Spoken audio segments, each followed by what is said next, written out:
Well, why are innocent Americans being placed on terror watch lists? Why are Christians being watched by the FBI, Catholics being watched by the FBI as a grave threat to the United States? I could ask 20 more questions, and God knows we'd have like a 3-hour show if I asked those questions about innocent Americans being illegally surveilled, targeted, but it would, of course, take me all night. Our next guest, though, is a former FBI special agent, Kyle Seraphin, who worked in counterintelligence until he uncovered some chicanery, some corruption, some criminality and the behavior by the FBI. Then he blew the whistle, told members of Congress what the FBI was doing. And then what do you think happened? Well, shortly after he blew the whistle, he was indefinitely suspended for telling the truth. Now he's on a mission to expose the corruption at the FBI and these government agencies. And we're honored to have a true American patriot on our show. Kyle, welcome to Redacted. Great to see you. Thanks so much for having me on. I feel like being on a mission is a good thing. It feels good to hear that. I sometimes wonder what I'm doing. Right. Well, when we wake up in the morning, what are we doing, right? Trying to at least expose and get to the heart of the matter and share this truth with the American public. And of course, with your Rumble show and with your audience, you're trying to do that every day. And I imagine, having been in the belly of the beast, so to speak, it gives you an enormous perspective on what we're seeing right now. And I wanted to have you on the show for a while to talk about the corruption at the FBI, your crusade to stop it.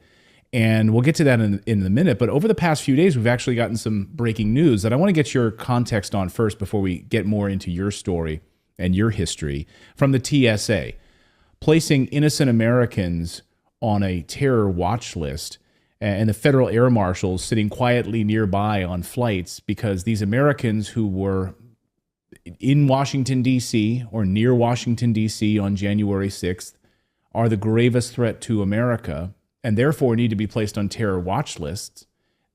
The inability to travel freely, which is a constitutional right, and federal air marshals sitting by watching their every movement. What do we know about this story? This sounds like an absolute outrage, and I think most Americans have no idea that this is actually happening. What do we know about this? So basically, we know all of this stuff because of a group of people that are a private organization that represent, in sort of like a legal way, the Federal Air Marshal Service. This is known as the FAMS inside the law enforcement community. And one in particular, a woman named Sonia Labasco, has come forward and kind of been their figurehead. The group is called the Air Marshals National Council. It's like an advocacy group, or like, it's not quite a union, but something to that effect. And they have been trying to dig into what happened to their agency. They obviously have been around for a very long time. They got a big juice, kind of a steroidal boost that happened after 9/11 to follow potential hijackers and protect the American airways. And since the January 6th, riot that happened at the Capitol in Washington, D.C., their mission has shifted dramatically to the point where they're not doing the mission that they had done for the last 20 years. They are no longer following international potential terrorists. They're following around American citizens who just happen to be on flight manifests flying into the National Capital Region, like between January 4th and January 7th of 2021. Now, it doesn't seem like a very good use of federal resources. These are highly trained federal agents that work in a linear combat environment. That's what a plane is. That's what a bus or a train is. And there's not a lot of people that train specifically for that mission set to be able to take back a plane. That's why you have federal air marshals. And so now they're just sitting around doing surveillance missions on Americans with no allegations that they've been involved in a crime. And that's really wild. And so many people, I think, probably have that same instinct, like, what in the hell happened to this country that we suddenly knew right after, days after January 6th, that everybody there was a domestic terrorist and a white supremacist? Where did that narrative come from? Who was crafting it? Who was pushing out those talking points? A lot of the leftist media kind of was on board right away. And what we found out is that through FOIA requests and a lot of sort of investigation by this Air Marshals National Council, they got one of the original letters that was sent from Benny Thompson, who was the chairman of the House Committee on Homeland Security.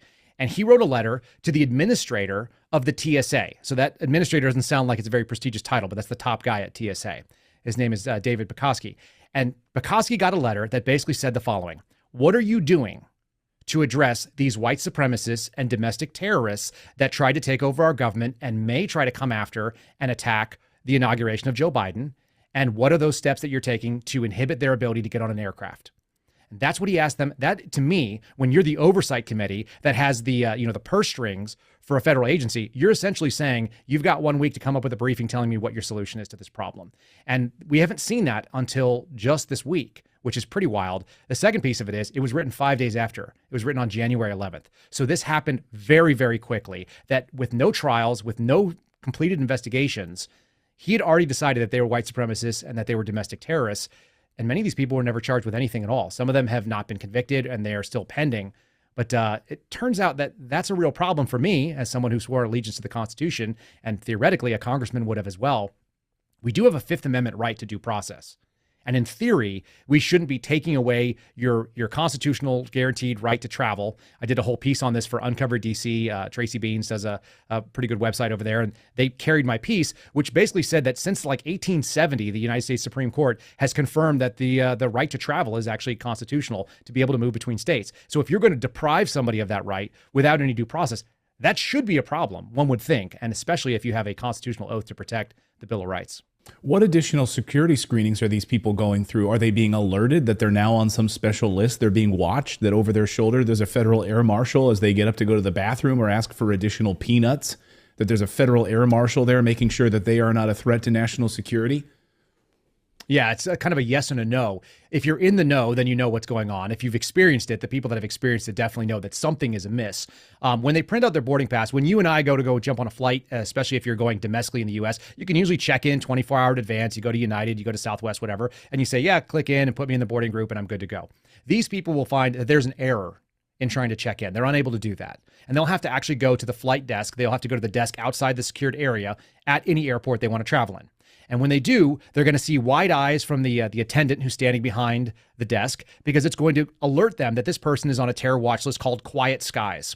Now, Quiet Skies people may be familiar with because it was a big expose that the Boston Globe did in 2018.